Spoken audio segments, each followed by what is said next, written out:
한 사람의 기도가 역사를 바꾸고, 한 사람의 기도가 가정을 바꾸고, 한 사람의 기도가 사회를 바꾼다고 하는 거 믿으십니까? 정말 아멘이십니까? 근데 좀 불안한데. 아멘이 좀 불안해. 제가 왜 질문하냐면, 저도 아멘 하지만 사실 불안한 부분이 있어요. 안 믿어지는 부분이 있을 수 있단 말이에요. 예를 들어서요, 우리나라에 태풍이 오는데, 큰 태풍이 옵니다. 그랬어요. 그래서 제가 막 밤을 새서 철학이 됐어. 근데 태풍이 싹 빗겨서 일본을 때렸네. 그럼 할렐루야! 이렇게 하겠죠? 하나님이 내 기도에 응답하셨습니다. 그럼 여러분 믿으시겠어요? 안 믿으시겠어요? 예? 대답을 왜 못했어요? 밤새도록 기도했잖아. 근데 왜 못 믿으세요? 근데 이게 제가 보니까요, 우리의 믿음이 너무 작아. 정말 그래요. 너무 협소해. 여러분, 한 사람의 기도가 역사를 바꿔놓는 것들이 성경에 너무 많이 나와요. 근데 이게 성경에 나온 인물만 그런 게 아니라 오늘날 우리나라 뭐 역사뿐 아니라 기독교 역사를 쭉 보면 실제로 그렇거든요. 근데 우리는 삶의 현장에 딱 들어가서 나에게 이게 적용이 되려고 하면 안 믿어지는 거예요. 다른 사람이 그랬다면 비웃어요. 설교 시간에는 믿으시죠? 그러면 아멘 하지만 현실로 딱 들어가면 안 믿어져요.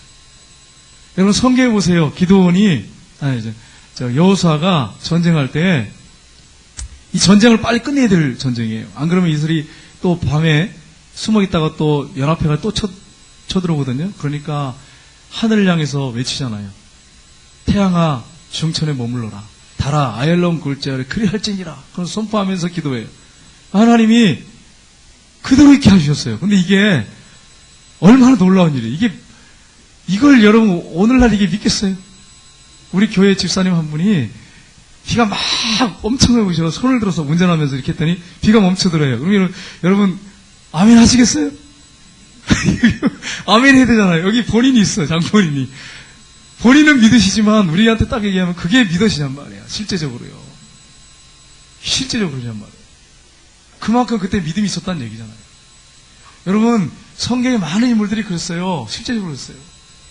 하나님 앞에 정말 믿음을 가지고 기도했을 때 하나님이 크게 역사하신 것을 우리는 성경에서 수없이 보는데 성경 인물은 성경 인물이고 나는 나지. 어떻게 성경 인물하고 나가 비교해? 말도 안 되지. 근데 성경 뭐라고 말씀하고 있습니까? 성경에 나오는 인물들이 우리와 성정이 똑같은 사람이라는 거예요. 우리하고 똑같은 다를 게 하나도 없다는 거예요. 여러분 오늘 본문에 있는 사무엘을 보세요. 사무엘 한 사람 때문에 사사기를 여러분 보시면 아시겠지만 사사 한 사람이 하나님이 들어서 그 사람이 기도를 통해서 무찌른 다음에 통치할 동안에 태평하였더라. 그게 계속 나오잖아 사사기에. 오늘 본문에도 이 사무엘을 한 사람을 세워가지고 이스라엘을 하나님이 태평하게 하시고 전쟁에서 승리케 하시고 이런 내용이 쭉 나와요. 7장의 내용이 어떤 내용입니까? 이스라엘 백성들이 회개하는 마음으로 하나님 앞에 돌아왔을 때 영적 부흥운동이 일어나고 그리고 하나님께서 도우셔가지고 블레셋을 물리치고 이스라엘 땅에 회복을 주시는데 누굴 통해서 그렇게 역사하셨느냐? 사무엘이라고 하는 한 사람을 통해서 역사하셨다는 내용이에요. 그게 7장의 내용입니다.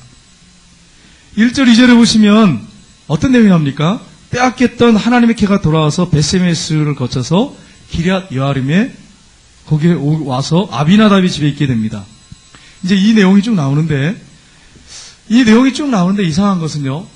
1장부터 4장까지는 사무엘이 태어나서 유소년기를 쭉 얘기를 하고 있어요. 근데 4장까지 딱 와서 사무엘이 나타나지 않습니다. 그러면서 오늘 7장이 딱 시작되면서 사무엘이 등장해요.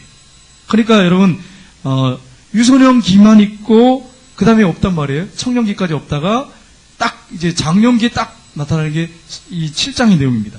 여러분 성경에 보면 예수님의 어릴 때에 인도에 갔다 엉뚱한 소리 하는 사람들이 많아요. 예전에 어떤 분 책 쓴 거 보니까 그래요. 예수님의 그 청년기 그런 게 없지 않냐, 그 젊을 때 청소년기 없지 않냐 이러는데 성경에 보시면 아시겠지만 그걸 다 명확하게 일일이 이렇게 적지 않습니다. 중요한 것만, 구속사적인 내용만 딱 적어요. 그래가지고 이제 사무엘이 7장에 드디어 등장하는데 장년이 돼서 나타납니다. 그리고 그가 이스라엘을 다스리는데 오늘 6절, 15절, 16절, 17절을 보시면 4번이나 그가 이스라엘을 다스렸더라 이렇게 돼 있어요. 근데 여러분 질문할게요. 사무엘이 이스라엘 다스린 것입니까? 아니면 하나님이 이스라엘 다스린 것입니까? 하나님이 하셨어요. 근데 왜 계속해서 4번이나 6절, 15절, 16절에 사무엘이 다스렸다고 이렇게 얘기하고 있습니까? 하나님이 사무엘을 통해서 이스라엘을 다스렸다는 거예요. 그러니까 하나님은 오늘날도 사람을 통해서 일을 하십니다. 이걸 여러분이 인정하시기를 주님으로 축복합니다. 하나님이 사람들을 동역자로 삼으시고 일을 하세요. 그냥 직접 일하시는 게 아니라. 이런 것을 우리가 여기서 볼 수 있는데, 여러분 언약궤를 뺏겼을 때 영광이 이스라엘에서 떠났다 그랬어요. 여러분 우리가 봤잖아요.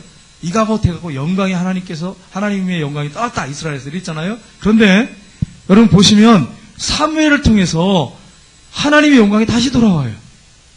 하나님이 사무엘을 들어서 세우신 다음에 다시 영광의 자리에 오세요.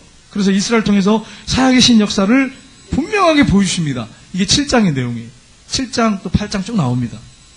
여러분 본문을 자세히 보시면은 1절부터 6절에 보시면 어떤 내용이 나냐면 하나님을 사모하며 회개하는 이스라엘 백성들. 7절에서 12절에 보면 에베네셀 하나님, 13절에서 17절에 보시면 사무엘이 다스림 이렇게 되어 있습니다. 이 내용이 쭉 나와요. 근데 여기서 우리가 뭘 말씀을 통해서 우리가 살펴봐야 되냐면 우리가 하나님의 자녀예요. 예수님의 피로 우리가 씻음받고 하나님의 자녀가 됐어요. 하나님의 백성이 됐어요. 그런 우리에게 오늘 본문에 보면 이스라엘 백성들에게 놀라운 영적 부흥이 일어나거든요. 이런 영적 부흥과 회복을 위해서 우리가 해야 할 일이 뭐냐 하는 것을 우리가 이 본문을 통해 살펴봤으면 좋겠습니다. 오늘 이 시대에 그 시대와 이 시대에 연결시켜가지고 그럼 오늘 이 시대에 우리가 영적으로 부흥하고 회복하기 위해서 해야 할 일이 뭐냐 하는 것을 살펴봤으면 좋겠습니다. 첫 번째는 하나님을 사모하며 회개해야 합니다. 우리가 부흥을 경험하려면 회복을 경험하려면 하나님을 사모하고 회개해야 돼요. 하나님의 궤가 기럇 여아림에 있은 지 20년이 됐는데 이스라엘 온 족속이 하나님을 여호와를 사모했더라 이렇게 됐어요. 하나님을 사모했어요. 간절히 사모했어요. 그때 사무엘이 말을 하면서 사모하고 있을 때 그들에게 얘기를 합니다. 우리 3절 말씀 보겠습니다. 같이 한번 읽어보겠습니다. 3절 말씀. 사무엘이 이스라엘 온 족속에게 말하여 이르되 만일 너희가 전심으로 여호와께 돌아오려거든 이방신들과 아스타로스를 너희 중에서 제거하고 너희 마음을 여호와께로 향하여 그만을 섬기라. 그리하면 너희를 블레셋 사람의 손에서 건져내시리라. 아멘. 사모하는 마음을 갖고 있는 그들을 향해서 메시지를 지금 던지는 거예요. 설교하는 거예요. 사무엘이. 근데 사무엘 설교의 내용이 뭡니까? 여기 보면 핵심이 뭡니까? 우상을 제거하라. 전심으로 여호와께 돌아오려거든 너희들이 그렇게 하나님을 찾는데 사모하는 마음을 갖고 있는데 그거 갖고 안 된다.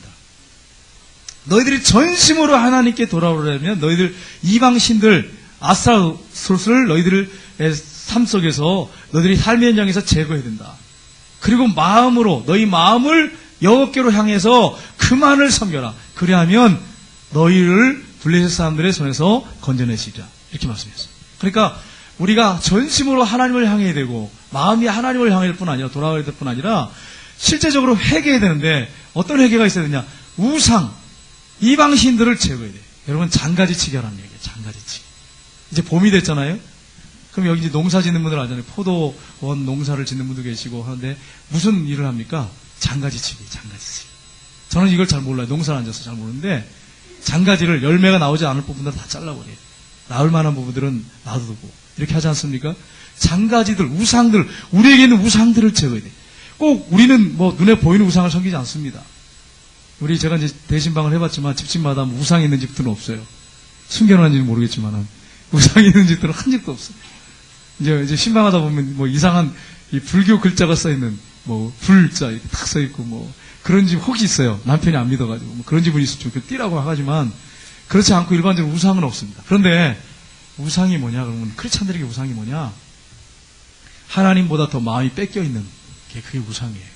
그게 더 관심이 많고 그걸 더 사랑하고 내 시간을 거기에 더 많이 투자하고 직장 얘기하는 거 아닙니다. 직장에서 열심히 일하는 거 그거 하나님의 영광이에요. 근데 그걸 말씀드린 게 아니라 내 마음을 어디 뺏겨가지고 그게 늘 거기에 올인해. 그게 우상이에요. 다른 게 우상이 아니라. 여러분 이 장가지 치려면 좋은 방법이 하나 있어요. 성경 읽기. 참 좋아요. 오늘 아까 우리 모였거든요. 모여가지고 이제 사랑하는 축제 이제 그것 때문에 모였는데 한 장로님이 그러시는 거예요. 제가 성경을 한 달에 한 번 읽으려고 지금 읽고 또 읽고 있습니다. 두 번째 읽고 있는데 한 달에 한 번 읽고 이걸 계속 읽으니까 엉뚱한 데 시간을 쓰지 않고 말씀에 집중할 수 있어서 참 좋았습니다. 이렇게 얘기해요. 우리에게 있는 우상들을, 내 마음을 많이 뺏기고 있는 것에 그걸 제거해야 돼. 예를 들어서 이제 우리 권사님, 주집사님들, 그 드라마 좋아하시는 분들. 우리 여기 5회 정도 나올 정도면 다 경건해서 뭐 드라마 몇 편씩 보시겠습니까? 1편, 2편, 3편 보시겠냐? 뭐 그런 마음을 갖고 있지만 혹시라도 해서 제가 말씀드려요. 한 3시간씩 드라마를 보내. 성경 몇 장을 읽으세요? 3장도 안 읽어. 이게 참 부끄러운 일하네. 이래가지고 어떻게 마음이 전심으로 하나님을 향해서 있다고 말할 수 있겠어요? 기도가 되겠습니까? 여러분, 드라마 저도 좋아했거든요, 예전에. 그래가지고 한번 전체 한번 쫙 봤어요.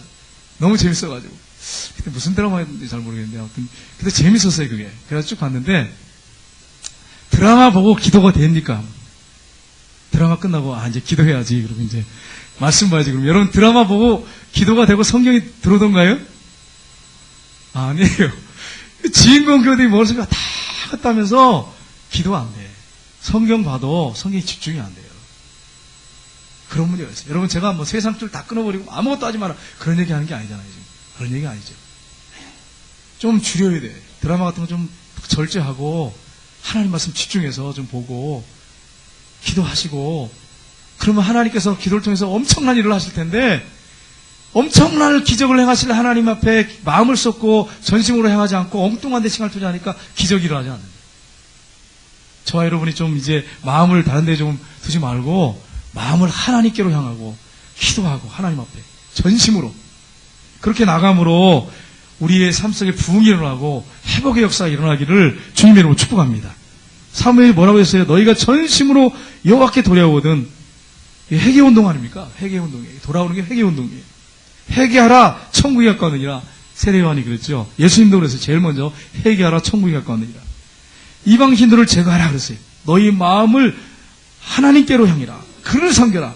4절에 이렇게 말하고 있습니다. 한번 보겠습니다. 같이 읽겠습니다. 이에 이스라엘 자손이 바알들과 아스타로스를 제거하고 여호와만 섬기니라. 다 제거했어요. 제거하고 이제 하나님만 섬기는 거예요. 그래서 6절에 어떻게 됐습니까? 한번 보겠습니다. 6절 말씀. 6절 말씀 같이 읽겠습니다. 그들이 미스바에 모여 물을 길어 여호와 앞에 붓고 그날에 종일 금식하고 거기서 이르되 우리가 여호와께 범죄하나이다 하니라. 사무엘이 미스바에서 이스라엘을 다스리니라. 여기서 왜 물을 길어가지고 여호와 앞에 부었을까요? 이게 무슨 의미일까요? 이걸 찾아보니까 이게 왜 그럴까? 왜 물을 길러갖고 하나님 앞에 부었을까? 그 이유가 뭐냐면 그들의 마음을 하나님께 다 쏟겠습니다 라고 하는 의미가 들었다는 거예요. 그러니까 회개하는 거지. 우리 마음이 이제는 물 쏟듯이 주님 앞에 쏟겠습니다. 그런 의미로 이 물을 쏟았다는 거예요. 회개를 상징하는 의미로 쏟았다는 거예요. 그들이 회개했는데 종일 금식하며 기도하고 우리가 여호와께 범죄하였나이다. 이 회개죠. 여러분, 회개하는 곳에 부흥이 있고 회개하는 곳에 회복이 있습니다. 회개 없으면 절대로 부흥이나 회복이 없습니다. 우리 교회가 진정한 부흥이 일어나려면 회개운동이 일어나야 되고 회복이 일어나려면 우리가 회개운동이 일어나야 돼요. 이게 전제되지 않고 일어나는 부흥들을 회복은 다 가짜예요. 모조품이에요. 잠언 28장 13절 보겠습니다. 한번 같이 읽어보겠습니다. 자기의 죄를 숨기는 자는 형통하지 못하나 죄를 자복하고 버리는 자는 불쌍히 여김을 받으리라. 죄를 숨기면 어떻게 된다고요? 형통하지 못한대. 불통한다는 얘기 쉽게 말해요. 만사불통. 만사불통하는데 죄를 자복하고 버리는 자는 하나님 앞에 어떻게 된다고요? 불쌍히 여김을 받는다. 그래서 여러분, 우리가 한번 우리 인생을 한번 돌아보면서 하나님 앞에 범죄하는 것들을, 죄들을 다 회개하고 돌이켰으면 좋겠어요. 깨끗하게 정리했으면 좋겠어요.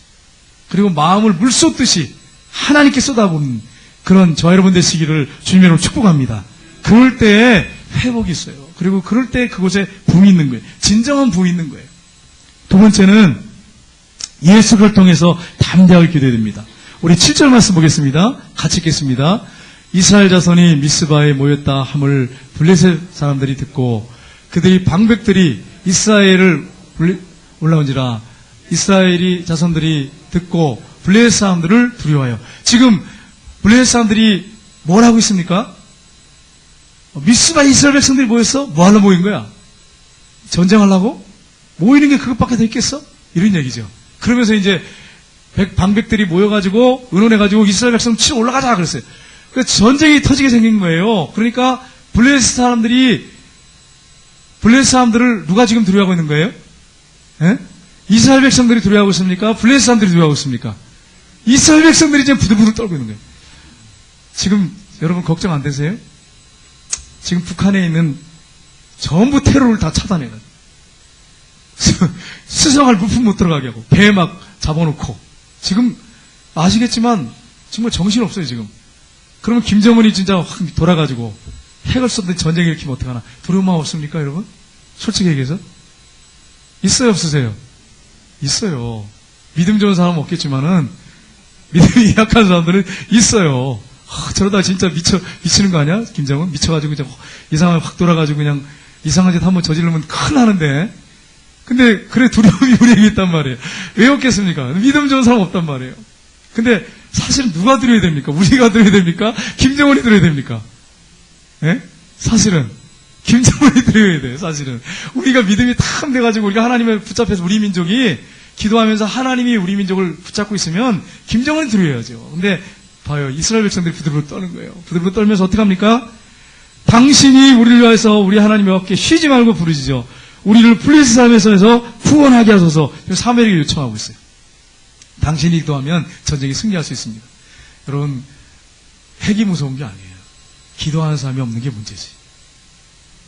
하나님의 사람 목회자라고 여러분이 여기서 꼽으시면 안 돼요. 목회자도 포함되지만 되지만 기도하는 사람, 하나님 앞에 전심으로 기도하고 하나님의 손에 붙잡혀 있는 사람, 기도의 용사, 그 한 사람만 있으면, 우리가 성경 살펴봤지만 내가 의인 한 사람만 찾으면 예루살렘 멸망시키지 않겠다 그랬잖아요. 그 한 사람만 있으면 걱정할 게 없는 거예요. 그러니까 사무엘한테 지금 사무엘은 쉬지 않고 기도한 사람 아니에요? 성경에 나오잖아요. 내가 너희를 위하여 기도하기를 쉬는 죄를 여 앞에 범치 않겠다. 그런 사람 한 사람만 있으면 핵이 두려운 게 아닌 거예요. 여러분, 저와 여러분이 그런 기도의 용사들이 되시기를 주님으로 축복합니다. 기도 안 하니까 두렵지, 솔직히 얘기해서. 기도하면 두려울 게 뭐가 있겠어. 하나님이 이 나라를 지켜주는데. 여러분, 하나님 앞에 간절히 중보기도를 요청하고 있는 거예요. 하나님 앞에 도움을 요청하고 기도하십시오. 9절 말씀 보겠습니다. 9절 읽겠습니다. 사무엘이 젖 먹는 어린 양 하나를 가져다가 온전한 번제를 여호와께 드리고 이스라엘 위하여 여호와께 부르짖음에 여호와께서 응답하셨더라. 지금 이스라엘 백성들 전체가 모였단 말이에요. 물론 그 중에 빠진 사람도 있겠지만 믿음이 없어. 그런데 여러분 보세요. 이 정도 되면 이스라엘 백성들이 얼마나 모였겠어요. 우리 박정희 체육관에 모여도 엄청난데, 시민운동장에 모여도 엄청난데 이스라엘 백성 전체가 모였어요. 그런데 전나는 뭐예요? 지금 여기 보면 젖 먹는 어린 양 한 마리를 잡아갖고 드려. 여러분 이상하지 않아요? 이 정도로 모였으면 한 1000마리 말이지. 전부 막 10,000마리 이렇게 잡아서 드려야죠. 하나님 앞에 제사를 드려야죠. 근데 젖 먹는 어린 양 한 마리. 그런데 이게 무슨 제사라고 되어 있어요? 온전한 번제를 이렇게 되어 있어요. 온전한 번제를 여호와께 드리고 하나님 앞에 부르짖어 기도했더니 여호와께서 응답하셨더라 이렇게 되어 있지 않습니까? 여러분, 이 온전한 번제는 뭘 지금 얘기하고 있습니까? 상징하고 있습니까? 어린 양이신 예수도 상징합니다. 여러분, 구약 시대의 선지자들과 성도들은요, 녹거울을 보는 것처럼 신앙생활을 했어요. 여러분, 여기 어르신들, 연세 드신 분들, 녹거울 사용하신 분들 계실지 모르겠어요. 녹거울 있죠? 아시잖아요? 녹거울은 이건 반짝반짝 닦아야 돼. 근데 이게 보면 희미해. 근데 그게 그래도 필요했어요, 여성들에게. 근데 지금은요, 거울이 막 완벽하게 또렷하게 보이잖아요? 그 당시에 녹거울을 봤단 말이에요. 선지자들과 그 당시에 하나님 백성들이요, 녹거울을 보는 것처럼 막연하게 성령의 감동하심을 쫓아서 보질 못하니까. 우리는 성경을 읽으니까 명확하게 알지만 이걸 모르니까 구약 성경에 있는 말씀을 가지고 또 명확하게 막 자세하게 내 있지 않기 때문에 예언이 점진적으로 이루어지고 점진적으로 쓰였기 때문에 계시가 말씀이 이걸 명확하지 않으니까 녹거울 보는 것처럼 성령의 감동하심을 받아도 모르는 경우가 있었어요. 그러니까 전나는 이 어린 양을 드릴 때, 이 젖 먹는 이 어린 양을 드릴 때 사무엘이 이게 무슨 의미인지를 아마 100% 명확하게 몰랐지만 앞으로 메시아, 이 땅에 와서 십자가에 못 박혀 죽으실 메시아, 인류를 위해서 단번에 죽으실 메시아, 이것을 그가 보면서 하나님께 온전한 번제를 드린 거예요. 히브리서 보겠습니다. 히브리서 10장 4절 10절 말씀 한번 읽겠습니다. 예.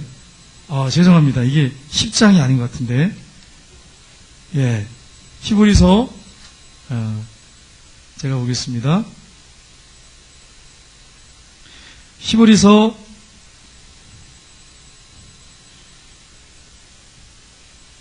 4절 말씀으로 이렇게 되는데, 예.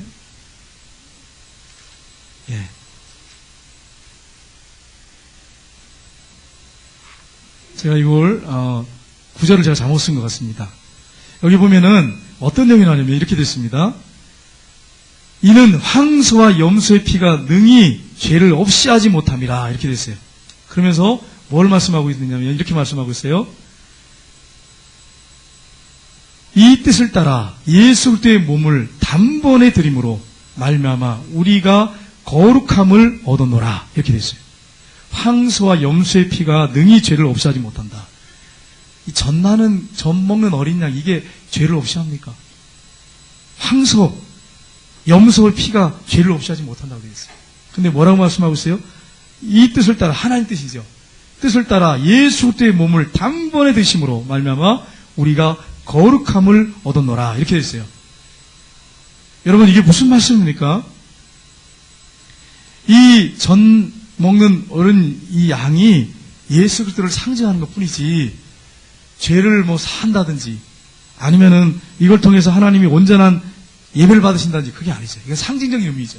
그러니까 이렇게 온전히 드렸다고 하는 것은 앞으로 미래에 오실 메시아를 바라보면서 드렸다는 거예요. 그러니까 어떤 일이 벌어졌습니까? 하나님께서 큰 의뢰를 천둥을 발하셔가지고 블레셋 싸움을 어지럽게 했어요. 그래서 전쟁을 피하게 하셨어요. 여러분, 전쟁에서 인류 역사 전쟁을 쭉 여러분 읽으신 분도 계실 거예요. 전쟁의 인류 역사에서 군사력이 그러니까 숫자가 많고 무기가 좋아서 다 승리했습니까? 맞습니까? 아니에요. 제가 이제 역사들 이렇게 좀 예전에 보고 성경 역사를 보니까 무기가 좋아서 승리하지 않더라고요. 숫자가 많아서 승리하지 않더라고요. 그러면 어떤 나라가 승리합니까? 그걸 모르겠어요. 어떤 전쟁은요, 승리할 것 같지 않은데 승리한 전쟁이 있어요. 역사에 보면 그래요. 구약의 예로 성경에 보세요. 분명히 게임이 안 돼. 100만 대군이야. 이스라엘 백성들은 비교했을 때 전쟁하면 누가 봐도 100% 져. 근데 100만 대군을 물리치는 게 성경이 나오잖아요. 그런 전쟁이 하도 많으니까 전쟁에서. 그러니까 여러분, 전쟁은 하나님께 속했어요. 하나님이 전쟁을 이기게 하면 이기는 거예요. 북한이 아무리 핵을 갖고 위협하고 죽이겠다 살리겠다고 해도 하나님이 손을 들어주면 우리가 이기는 거예요. 믿으시길 주님으로 축복합니다. 여러분, 다윗이 골리앗 앞에 갔잖아요. 골리앗은 2m 거의 90 다 돼요. 그리고 보세요. 온몸에 철갑옷을 입었어요. 창이 얼마나 무거운지 창 무게가 45kg야. 야, 이건 들지 못하겠어요. 방패 엄청나잖아요. 그런데 그걸 가지고 탁 나타났어요. 골리앗을 향해서 나가는 다윗은 물맷돌, 조약돌 몇 개를 탁 들고 왔어요. 여러분, 이거 갖고 이기겠어요? 말도 안 되는 소리잖아요. 네? 탱크하고 사람하고 싸우는 거지. 그런데요, 그걸 가지고 하나님께서 골리앗을 쏘드리잖아요. 전쟁은 하나님께 속했어요. 하나님 이기게 하면 이기는 거예요. 그러니까 여러분, 우리가 이걸 두려워할 게 아니라 기도하지 않는 거. 내가 하나님 앞에 바르게 살지 못하고 의인으로 살지 못하고 이걸 안타깝게 회개해야지, 두려워해야지. 전쟁 때문에 두려워할 건 아니에요. 사실은. 저와 여러분이 정말 하나님 앞에 기도하는 사람, 정말 하나님의 마음에 합한 사람, 하나님 보실 때 의인을 여기서 꼭 죄가 없는 사람을 얘기하는 게 아니라 믿음의 사람을 의인이라고 합니다. 그런 의인이 되시기를 주님 여러분 축복합니다. 여러분, 그러니까 하나님이 어떻게 하셨어요? 큰 은혜를 발휘하셔가지고 이스라엘 이 블레셋 싸움 어지럽게 하셔서 전쟁을 승리케 하셨어요. 그래서 그들이 전쟁을 기념하기 위해서 미스바 센사에다가 돌을 세워가지고 뭐라고 했습니까? 에베네셀이다. 도움의 돌. 하나님께서 여기까지 우리를 도셨다 그랬어요. 전쟁이 승리했어요. 이건 하나님의 승리지 이스라엘 백성들이 능력 있어갖고 무기가 많아서 아니었어요. 군사력이 강해서 아니었어요. 하나님의 승리였어요. 여러분, 하나님이 기도할 때 이렇게 놀라운 부흥을 주시고 승리를 주시고 회복을 주신다고 하는 거. 그래서 이스라엘 백성들이 땅을 다시 회복했다라고 하는 내용이 나옵니다. 블레셋에게 뺏겼던 땅을 회복했대. 회복의 역사가 일어납니다. 세 번째는 왕 같은 제사장적인 삶을 우리가 살아야 됩니다. 우리 13절, 17절 내용인데 우리 13절 보겠습니다. 같이 읽겠습니다. 이에 블레셋 사람들이 굴복하여 다시는 이스라엘 지역 안에 들어오지 못하였으며 여호와의 손이 사무엘이 사는 날 동안에 블레셋 사람을 막으시며. 여러분 얼마나 위로가 돼요. 여기 말씀 보세요. 하나님께서 블레셋 사람들이 굴복해가지고 다시는 어떻게 했다고요? 사무엘이 사는 동안에는 침범을 못했대요. 사무엘이 사는 동안에. 근데 사무엘이 죽은 다음에 침범해요. 그리고 보세요. 여호와의 손이 사무엘이 사는 날 동안에 블레셋 사람을 막으시매. 기도하는 한 사람이 얼마나 중요합니까? 나는 너희를 위하여 기도하기를 쉬운 죄를 범하지 않겠다고 하는 사무엘. 그 한 사람이 있으니까, 이스라엘이 있으니까, 든든한 한 사람이 있으니까 하나님의 손이 그가 사는 날 동안에 블레셋 사람을 막으셨더라. 예를 들어서 우리 이탕모 장로님 하나님이 사랑하셨어요. 장로님이 너무너무 기도하는 사람이에요. 쉬지 않고 기도하는 거예요.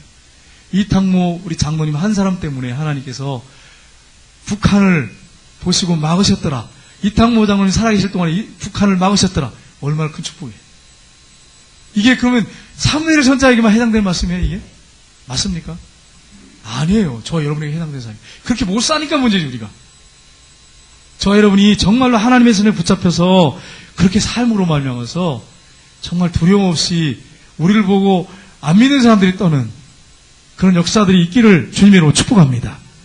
여러분 사사로 있을 동안에 그렇게 했어요. 40년 동안 다녔어요. 40년 동안. 40년 동안 태평했어요. 블레셋에 침범하지 못했어요. 사무엘이 다스린다는 말이 이 7장에 4번 나온다 그랬죠. 미스바에서 이스라엘 자손을 다스렸더라. 6절에 나오고요. 사무엘이 산 날 동안에 이스라엘을 다스렸을 때 15절에 되어 있고요. 베델과 길가가 미스바로 순회하며 모든 곳에서 이스라엘을 다스렸더라. 라마로 돌아왔으니 이는 거기에 자기 집이 있습니다. 또 거기에서도 이스라엘을 다스렸으며. 이 4번 나와요. 근데 하나님께서 그를 통해서 다스리시는데, 여러분 성경의 인물 중에 선지자, 제사장, 사사가 왕이에요. 사실은 왕이 없을 때 왕이에요. 근데 제사장, 선지자, 왕이었던 사람이 성경에 있습니까? 인물들 한번 쭉 살펴보세요. 있습니까? 없습니까? 있어요? 없어요? 왕도 했고 사사도 했고 그 선지자도 했고 그 다음에 제사장도 했고 한 분이 있어요? 없어요? 누가 있습니까? 누가 있어요? 성경에 사무엘밖에 없어. 다윗은 왕이었어. 근데 선지자라고 또 말씀하시더라고요. 아브라함도 왕은 아니지만 선지자였어요. 제사장은 아니지만 아무튼 제사장 비슷하게 그렇게 사셨어. 제사장은 아니었어요. 구약에 보면 그래요. 그러니까 여러분 사무엘은 선지자, 제사장, 왕 이 3대 3중직을 갖고 있었어요. 그래서 이 3중직을 가지고 민사적, 종교적, 군사적 통치권을 가지고 다스렸어요. 누구를 예표하고 있습니까? 이 사무엘이 예수 그리스도를 예표하고 있습니다. 예수를 예표하고 있습니다. 근데 예수 그리스도만 예표하고 끝나셨으면 얼마나 좋겠어요. 근데 여러분 감사하고 기뻐할 일이 있어요. 그게 문제예요. 거기서 끝났으면 문제가 아니에요. 거기서 끝났으면 이제 뭐 우리는 믿는 사람들은 자유롭잖아요. 좀 그런 부분도 있죠. 근데 이제 우리가 왕이요 제사장이요 선지자 사명을 우리에게 하나님이 맡기셨다는 거예요. 그래서 성경에 뭐라고 말씀했어요? 너희는 왕 같은 제사장이다. 그럼 선지자는 아니에요? 아니 선지자적 사명도 있어요. 세상을 향해서 외쳐야 되는 복음을 전해야 되는 사명이 우리에게 있습니다. 이 세 가지 삼중직을 지금 우리가 예수님처럼 다 갖고 있는 거예요. 사무엘처럼. 얼마나 큰 축복입니까? 그가 왕 같은 제사장으로 사명을 감당할 동안에 결과가 어떻게 됐습니까? 오늘 본문에 나오죠. 사무엘이 왕 같은 제사장으로 일할 동안에 하나님께서 블레셋 사람을 막아주셨어요. 14절에. 그 다음에 또 어떤 일이 있었습니까? 블레셋에서 빼앗겼던 성읍을 회복했어요. 14절에. 그리고 사무엘이 사는 날 동안에 평화가 있었더라. 14절에 되어 있죠. 평화가 있었어요. 40년 동안. 그리고 하나님과의 교제가 잘 이루어졌어요. 계속 단을 쌓지 않습니까? 4가지가 이루어졌어요. 4가지가. 여러분 보세요. 만약에 우리가 이 삼중직을 갖고 있는데 만약에 우리가 하나님 앞에 기도하면서 사무엘이 계속 제단을 쌓았다는 내용이 나오거든요. 하나님 앞에 가정에서 예배드리면서 하나님을 오로지 찾고 믿음으로 하나님을 바라보고 믿음으로 살고 왕, 제사장, 선지자적 사명을 우리가 감당하게 되면 하나님이 우리에게 어떤 역사를 베풀어 주시느냐. 대적을 막아주시고 사단과 싸움에 승리케 하시고 회복시켜 주시고 가정에 평화를 주시고 교제가, 하나님과의 교제가 원활하게 계속해서 이루어지는 이런 네 가지 축복을 우리에게 주신다는 거예요. 사무엘에게 하신 것처럼, 이스라엘에게 주셨던 것처럼 우리에게도 동일하게 이런 축복을 주신다고 하는 사실입니다. 여러분, 이러한 축복을 여러분이 받으시기를 주님으로 축복합니다.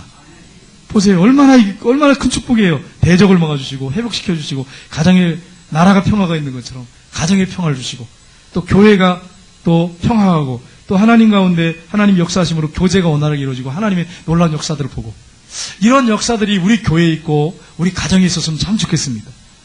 여러분, 여호와 여러분이 삼종직을 갖고 있다고 하는 걸 잊지 마십시오. 구약의 인물 중에 이 사무엘, 예수님만 삼종직을 갖고 있었잖아요. 근데 지금 오늘날 우리에게 이게 주어졌어요. 왕같은 제사장이라고 말씀하잖아요. 너희는 왕같은 제사장이라고. 그래서 찬양 부를 때 왕같은 제사장이라고 부르는데 의미도 모르고 부르잖아. 솔직히 얘기해서. 부르면서 왕같은 제사장이라고 막 부르면서 의미도 몰라. 여러분, 저와 여러분이 왕같은 제사장이에요. 사무엘 같은 이걸 받았어요. 근데 이게 그냥 온 게 아니에요. 우리가 이렇게 그냥 받은 게 아니라 예수님의 피값 때문에 받은 거예요. 그래서 하나님의 자녀가 됐어. 하나님의 아들, 딸이 됐어요. 명확한 아들, 딸이 됐어요. 그러니까 신분이 바뀌었단 말이에요. 그러니까 우리에게 이 삼종직이 온 거예요.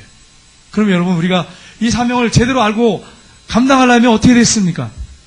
이걸 바르게 깨닫고 알고 정말로 기도하는 사람이 돼야 돼요. 하나님만을 찾고 가정에서 하나님께 예배드리기를 힘쓰고 그렇게 믿음으로 살아가게 되면 하나님이 여러분의 가정에 이러한 놀라운 은혜를 베풀어 주시고 우리가 떠는 게 아니라 세상이 우리를 보고 떠는 역사가 있을 것입니다. 여러분 보세요. 지금 우리가 크리스찬들이 세상 사람들 보고 떨고 있어요. 왜 떨고 있습니까? 비난하니까. 크리스찬들이 막 이 모양으로 산다고 막 맨날 뉴스에 보면 크리스찬들만 띄워요. 얼마 전에 제가 뉴스를 봤어요. 그랬더니 막 목사님 막 띄워가지고 여러분 보셨죠? 부끄러워가지고 얼굴 못 뜨겠어. 근데 돌 맞아야죠. 우리가 같은 가족으로서. 근데 가톨릭 이런 게 이게 나왔더라고요. 근데 뉴스에 안 뜨더라고. 내 인터넷 이렇게 보니까 거기에 이 신부님이 성추행한 것들이 쭉 나와요. 어린아이들. 근데 만하게 한 줄로 이 네이버에 나오고 뉴스에 나오지도 않아. 와, 이런 세상이에요. 기독교, 특별히 개신교 죽이기에 지금 현안돼 있어요. 방송국마다. 여러분 이거 아셔야 돼요. 이건 사단의 전략입니다. 왜 그런지 아세요? 이 가톨릭은 동화됐어요. 제사 문제라든지 술, 담배 문제든지 모든 거 다 허용해요. 그리고 청결하도록 이미지를 심어줘라. 그게 교황청에 내려온 지시예요. 그러니까 정직하고 착하게 사는 것처럼 자꾸 보이도록 해. 근데 그러면 비리가 없습니까? 얼마나 많은 비리가 있는데. 그 암투, 교황권을 가지고 얼마나 그 안에 암투가 벌어진지 환멸을 느끼고 나온 신부들 많아요. 교황 되려고 했다가. 근데 이번에 이제 또 프란치스코라고 하는 영화가 또 나오잖아요. 여러분 이거 100% 진실 아닙니다. 이거 꼭 아셔야 돼요. 물론 그 중에 진실도 있어요. 100% 거짓말하면 거의 거짓말이고 진실도 분명히 있어요. 근데 그 안에 암투가 엄청나게 벌어진대요. 돈도 또 중상모략도 수없이 들어간대요. 왜요? 교황 한 번 되면 왕보다 더 강력한 힘을 갖고 있기 때문에, 대통령보다 더 강력한 힘을 갖고 있기 때문에. 그리고 신부님들 범죄하는 것들, 범죄 일어나면 바로 이동시켜요. 제가 들은 얘기예요. 바로 이동시켜요. 다른 지역으로. 그러니까 완전히 깨끗하게 정리가 돼버려요. 목사님들은 안 그래요. 한국에서 계속 있고 막 이러니까 지역을 떠나지 못하니까 문제가 생기죠. 옮길 수도 없고. 여러분 이런 사실을 우리가 알고 제가 그걸 보면서 야, 이 기독교 개신교주의라고 아주 방송국만 하나도 있구나. 이거 사탄의 전술이구나. 고도의 전술이구나. 한 줄이 나왔다니까. 그 네이버 이렇게 보면서 한 줄을 나왔어. 뉴스에 나와야 될 건데 안 나와요. 근데 만약에 예를 들어서 외국에서 어떤 신부가 목사님이 그랬다면 외국에 있는 목사님인데도 막 우리나라 막 뉴스에 나와. 뉴스에 9시 뉴스에 나와. 이게 참 너무 어이가 없잖아. 이게 너무 어이가 없잖아. 아니 우리나라 목사님이 그랬다면 뭐 뉴스 나오면 할렐루야 뭐 회개해야 됩니다. 하나님 잘못했습니다. 용서해 주십시오. 목사님들이 이렇게 하니까 우리가 회개해야 됩니다. 그러면서 가슴을 찢을 수 있잖아요. 그러나 외국에 있는 목사님들이 그랬을 때 막 이게 막 나와요. 근데 신부님들이 그러면요 나오지도 않아. 막 한 줄 나와요. 참 이게 문제예요. 이게 사단의 고도의 전력이라는 게 분명히 있다고 여러분 아셔야 돼요. 그리고 방송들마다 숨어있는 사단의 그런 어떤 아주 그냥 강력하게 사단에게 이렇게 잡힌 사람들이 있어요. 그러니까 방송국들 시작할 때 뭐 합니까? 고사 지내고 하잖아요. 그래서 연초에.